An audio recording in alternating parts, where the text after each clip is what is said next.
নমস্কার বন্ধুরা, আমি বন্দনা দুয়ারি। আজ আমি আপনাদের আমের ফিরনি বানিয়ে দেখাবো। তাহলে চলুন শুরু করা যাক। আমি এখানে 1 লিটার দুধ ব্যবহার করছি। প্রথমে দুধটাকে ভালো করে ফুটিয়ে ঘন করে নেব। অন্যদিকে আমি পায়েসের চাল জলে ভিজিয়ে রাখছি। প্রায় 30 মিনিট ভেজানোর পর চালটা মিহি করে বেটে নেব। আমি আগে থেকেই পাকা আম বেটে পাল্প তৈরি করে রেখেছি। মিষ্টির জন্য চিনিও প্রস্তুত আছে। দুধ যখন প্রায় অর্ধেক হয়ে ঘন হয়ে আসবে, তখন এর মধ্যে বেটে রাখা চালটা দিয়ে দেব। চাল বাটা দেওয়ার পর দুধটা আরও ঘন হতে শুরু করবে।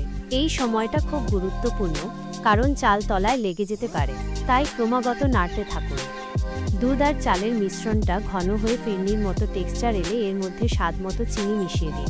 চিনি গলে যাওয়া পর্যন্ত নাড়তে থাকুন। দেখুন বন্ধুরা, আমাদের ফিরনিটা কতটা ঘন আর ক্রিমি হয়েছে। এবার এর মধ্যে আমের পাল্পটা মিশিয়ে দেব। আমের পাল্প মেশানোর পর আরও কিছুক্ষণ নাড়তে হবে, যাতে সব উপকরণ ভালোভাবে মিশে যায়। ফিরনি তৈরি হয়ে গেলে আঁচ বন্ধ করে এটিকে ঠান্ডা হতে দিন। ঠান্ডা হওয়ার পর একটি বাটিতে ঢেলে উপরে কাজু ও কিশমিশ ছড়িয়ে সাজিয়ে নিন। ফ্রিজে রেখে ঠান্ডা ঠান্ডা ফিরনি পরিবেশন করলে এর স্বাদ আরও অসাধারণ হয়ে ওঠে। ধন্যবাদ।